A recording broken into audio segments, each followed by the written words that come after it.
Tenemos la fórmula de muestreo aleatorio simple para población finita. Es la que tenemos ahí en pantalla, ¿cierto? El z cuadrado, 1 menos alfa, etc. NP por Q, etc. Ahí está la fórmula. Tenemos unos valores de subregión. Yo tomé este y un trabajo, lo reduje un poquito. Medellín, Bello, Itagüí. Y el número de viviendas que se tienen son las que tenemos en pantalla. Las están observando, asumo, 669.000, 105.000, etc. Y aquí había una intencionalidad. Pues, ¿cuál es la intencionalidad de compra? ¿Sí? A ver, vamos a ver qué nos están viendo. Muy extraño. Se perdió la imagen. Vamos otra vez a empezar aquí. A ver, a ver.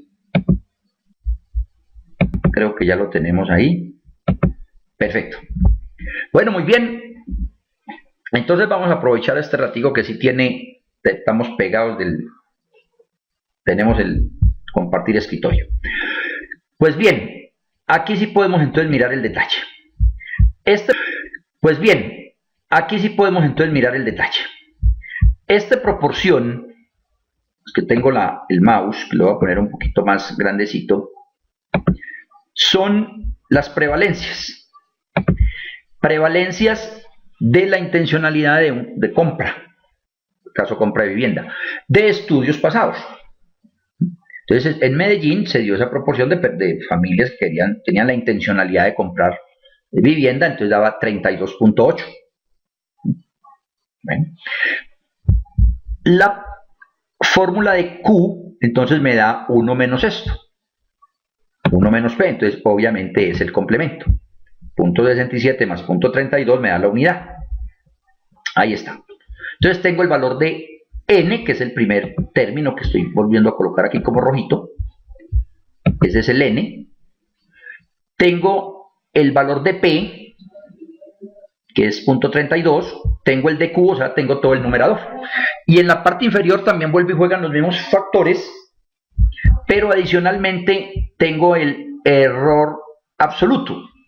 Y ese error absoluto es el que tenemos en la columna E, que también estoy poniéndolo un poco más grande para destacarlo. Muy bien. Por lo tanto, sería situación de aplicar la fórmula. Yo tengo varias maneras de calcularlo, esta es otra, para ver el efecto del N. No los pienso complicar mucho, pero aplicando la fórmula, una de tantas fórmulas, aquí está en la parte superior, observan la fórmula de la población infinita. Observen, 1,96 al cuadrado, lo que sombreé en la barra de fórmula, ¿no? 1,96 al cuadrado, o sea que tengo una confianza del 95. Por P por Q, o sea, por las columnas C7, que es P, y D7, que es Q, sobre el error al cuadrado. Esa es la fórmula que habíamos colocado para población infinita. Espero que se acuerden. Con esa fórmula de población infinita, entonces me dio 418. Un N para Medellín, 400. Pero eso sí, para un error del punto 045. Ahora, yo puedo trabajar tranquilamente con el punto 05. Pero observen que esta proporción no es punto 50 ni punto 40, es más bajita. Por eso pretendí un N más bajito, un error más bajo, ¿sí? Y aquí observen que hay unos valores supremamente, unas prevalencias, unos P muy bajitos. Si yo coloco aquí un error, ese error del 4 es muy grande y el del 5 sería gigante. Entonces, si ustedes piensan digámoslo, hacen la siguiente reflexión. No sabemos cuál es la intencionalidad, pongámosle a todo el mundo punto 5. Pues entonces lo que estaría resultando es que para una región como Itagüí, que es del 10%, realmente estaríamos trabajando con un error del 50%. Si lo analizamos pues fríamente, ¿no? Fríamente, ¿qué quiere decir? Que la mitad de 10 es 5. Entonces, un 5% de error realmente sería la mitad de la verdadera proporción. Ya estaríamos trabajando con un error súper grande, ¿sí? Por eso yo ni lo que he leído, claro, no puedo sustentar o mantener la opinión tan generalizada a veces del punto 5, porque es que casi nada es punto 5 y obsérvenlo acá.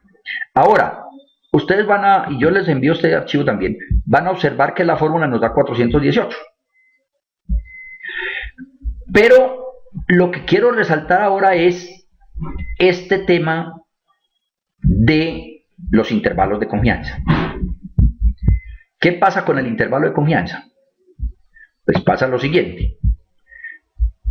Observen, cuando yo tengo un error del punto 0.45,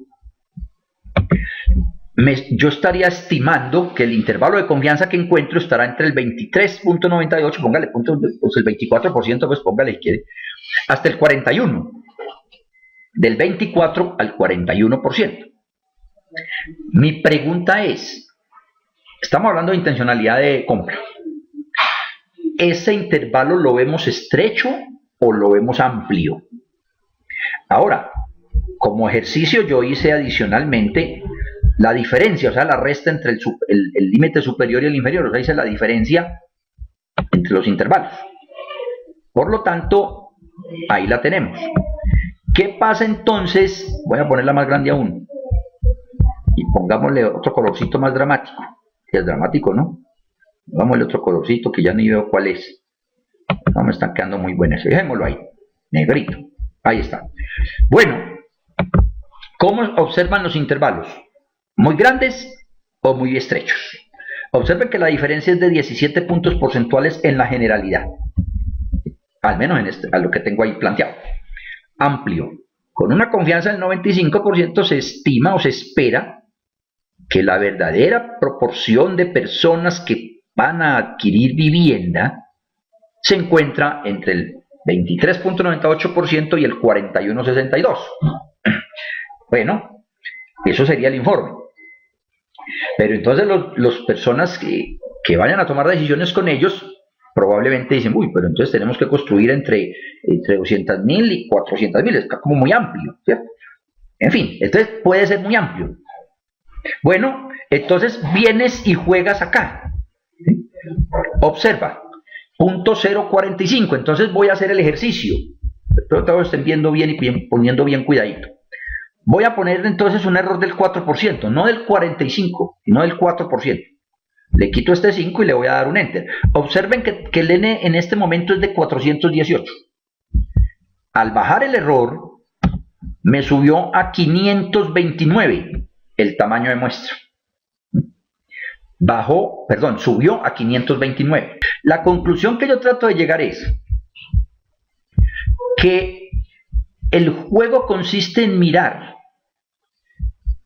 cuando yo cambio el error, qué efecto tiene no solo en el n, sí, claro, sino en el intervalo. Ahí está la gran clave. Porque entonces si yo subo el n, o mejor, el error, disminuyo el error, el n se incrementa, el intervalo se pone más estrecho, y lo que buscaría yo es decirle a las personas que requieren el trabajo, oye, con este n, el intervalo de confianza tiene esta amplitud, considero que es lo adecuado, ¿usted qué opina? Allá tendrán sus opiniones, en fin, pero en un momento dado me dicen, no, es que ese n es muy alto, no hay dinero. Entonces ahí está el argumento. No, tampoco hay problema.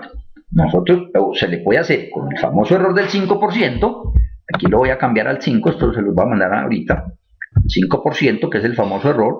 Con el 5 se me baja el n a 339, pero me queda un intervalo casi el 20 de distancia. Por lo tanto, lo que está sucediendo hoy por hoy en muchos de los informes es que a nosotros nos dan el n de 400, de 500, de 700, no sé, pero al final no sabemos cómo sería el intervalo. Entonces estamos jugando como a ciegas, me da la impresión. ¿Sí? Por lo tanto, el punto crucial es tener una estimación de la proporción y empezar a jugar con un error. Y vemos qué pasa con el n, pero además qué está sucediendo con el intervalo, con el ancho del intervalo.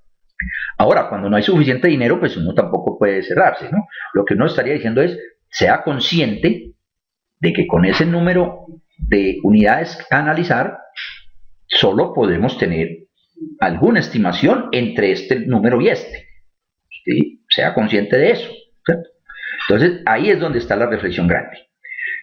Ya luego sigue lo más duro, que es cómo se seleccionan esas unidades.